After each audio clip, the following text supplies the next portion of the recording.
ಜನವರಿ 9ರಂದು ದಾಂಡೇಲಿಗೆ ಶ್ರೀ ಕ್ಷೇತ್ರ ಬಂಗಾರಮಕ್ಕಿಯ ಪೂಜ್ಯ ಶ್ರೀ ಮಾರುತಿ ಗುರೂಜಿ ಭೇಟಿ. ಉತ್ತರ ಕನ್ನಡ ಜಿಲ್ಲೆಯ ಹೊನ್ನಾವರ ತಾಲೂಕಿನ ಶ್ರೀ ಕ್ಷೇತ್ರ ಬಂಗಾರಮಕ್ಕಿಯ ಶ್ರೀ ವೀರಾಂಜನೇಯ ದೇವರ ಪ್ರತಿಷ್ಠಾಬಂಧ, ನೂತನ ಗೋಪುರ, ಸ್ವರ್ಣಮಯ ಕಲಶ, ನೂತನ ಮಹಾಗಣಪತಿ ಸನ್ನಿಧಿ, ಶ್ರೀ ಚೌಡೇಶ್ವರಿ ಸನ್ನಿಧಿ, ಶ್ರೀ ಸುಬ್ರಹ್ಮಣ್ಯ ಹಾಗೂ ಪರಿವಾರ ದೇವತಾದಿಗಳ ಪ್ರತಿಷ್ಠೆ ಮತ್ತು ಪೂಜ್ಯ ಶ್ರೀ ಮಾರುತಿ ಗುರೂಜಿಯವರ ಪೀಠಾರೋಹಣದ ರಜತ ಮಹೋತ್ಸವ ಮೊದಲಾದ ಕಾರ್ಯಕ್ರಮಗಳ ಕುರಿತು ಚರ್ಚಿಸಲು ಪೂಜ್ಯ ಶ್ರೀ ಮಾರುತಿ ಗುರೂಜಿ ಅವರು ಸಂಪರ್ಕ ಅಭಿಯಾನವನ್ನು ಸಂಕಲ್ಪಿಸಿದ್ದು, ಈ ನಿಟ್ಟಿನಲ್ಲಿ ಜನವರಿ 9ರಂದು ಸಂಜೆ 6 ಗಂಟೆಗೆ ದಾಂಡೇಲಿ ನಗರದ ಟೌನ್ಶಿಪ್ನಲ್ಲಿರುವ ಶ್ರೀ ಶಂಕರ ಮಠದಲ್ಲಿ ಪೂಜ್ಯರ ದಿವ್ಯ ಸಾನ್ನಿಧ್ಯದಲ್ಲಿ ಸಂಕಲ್ಪ ಅಭಿಯಾನ ಕಾರ್ಯಕ್ರಮವನ್ನು ಹಮ್ಮಿಕೊಳ್ಳಲಾಗಿದೆ ಎಂದು ಸಂಕಲ್ಪ ಅಭಿಯಾನ ಕಾರ್ಯಕ್ರಮದ ಸ್ಥಳೀಯ ಸಂಘಟಕರಾದ ಮುರಳೀಧರ್ ಗೋಸಿ ಅವರು ಇಂದು ಮಂಗಳವಾರ ಮಧ್ಯಾಹ್ನ 1 ಗಂಟೆ ಸುಮಾರಿಗೆ ದಾಂಡೇಲಿ ನಗರದಲ್ಲಿ ಮಾಧ್ಯಮಕ್ಕೆ ನೀಡಿದ ಮಾಹಿತಿಯಲ್ಲಿ ತಿಳಿಸಿದ್ದಾರೆ.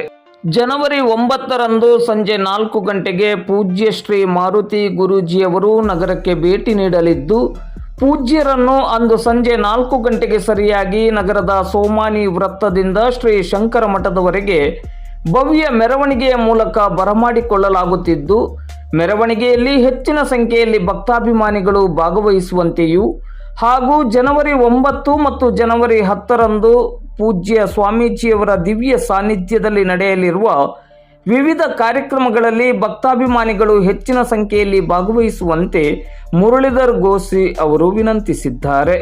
ಜೈ ಶ್ರೀರಾಮ್.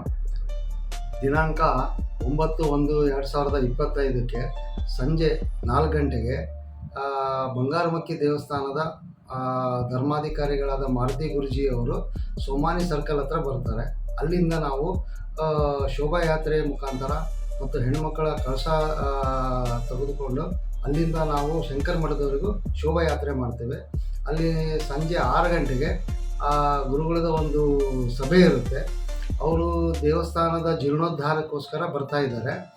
ನಂತರ ಅವತ್ತು ಸಭೆ ಇದೆ. ಸಭೆಯ ನಂತರ ಒಂದು ಪಾದುಕಾ ಪೂಜೆ ಇದೆ. ಪಾದುಕಾ ಪೂಜೆಯನ್ನು ಸಾರ್ವಜನಿಕವಾಗಿ ಮಾಡ್ತೇವೆ. ಅದ ನಂತರ ಮರುದಿವಸ 10ನೇ ತಾರೀಕು ಯಾರು ಪಾದುಕಾ ಪೂಜೆ ಮನೆಯಲ್ಲಿ ಮಾಡಬೇಕಾಗಿದ್ದ ಇಚ್ಛೆ ಇದ್ದಾರೋ ಭಕ್ತಾದಿಗಳು ಪಾದುಕಾ ತಗೊಂಡು ಗುರುಗಳು ಮನೆಗೆ ಬರ್ತಾರೆ.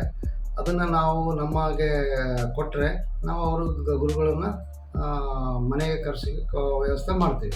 ಹೆಸರು ಕೊಟ್ಟರೆ ಅದಕ್ಕೆ ಅವರು ದೇವಸ್ಥಾನದಿಂದ 5,001 ರೂಪಾಯಿ ಮನೆಗೆ ಮಾಡಿಸ್ಲಿಕ್ಕೆ ಅದಕ್ಕೆ ಇದು ಫೀ ಇಟ್ಟಿದ್ದಾರೆ. ಸಾರ್ವಜನಿಕವಾಗಿ ಶಂಕರ ಮಠದಲ್ಲಿ ಮಾಡಿಸೋದಾದರೆ ಪಾದುಕಾ ಪೂಜೆ ಮಾಡಿಸೋದಾದರೆ 3,001 ರೂಪಾಯಿ ಇಟ್ಟಿದ್ದಾರೆ. ಯಾರಾದರೂ ಭಕ್ತರು ಇದ್ದರೆ ಅದಕ್ಕೆ ಮಾಡಿಸ್ಬೋದು. ಅವ್ರದ್ದು ಆಶೀರ್ವಾದ ಮನೆಗೆ ಬಂದು ನಿಮಗೆ ಮಾಡ್ತಾರೆ. ನಂತರ ಅಲ್ಲಿ ಸಂಜೆ 6 ಗಂಟೆಗೆ 9ನೇ ತಾರೀಕು ಗುರುವಾರ ಸಾಯಂಕಾಲ 6 ಗಂಟೆಗೆ ಶಂಕರ ಮಠದಲ್ಲಿ ಸಭೆ ಇದೆ. ಆ ಸಭೆಯಲ್ಲಿ ಗುರುಗಳು ತಮ್ಮ ವಿಚಾರವನ್ನು ಎಲ್ಲ ದಾಂಡೇಲಿ ಸದ್ಭಕ್ತರಿಗೆ ತಿಳಿಸುತ್ತಾರೆ. ಅದಕ್ಕೋಸ್ಕರ ಎಲ್ಲರೂ ಹೆಚ್ಚಿನ ಸಂಖ್ಯೆಯಲ್ಲಿ ಬಂದು ಗುರುಗಳ ಆಶೀರ್ವಾದ ತಗೋಬೇಕಂತ ನನ್ನ ಇಚ್ಛೆ.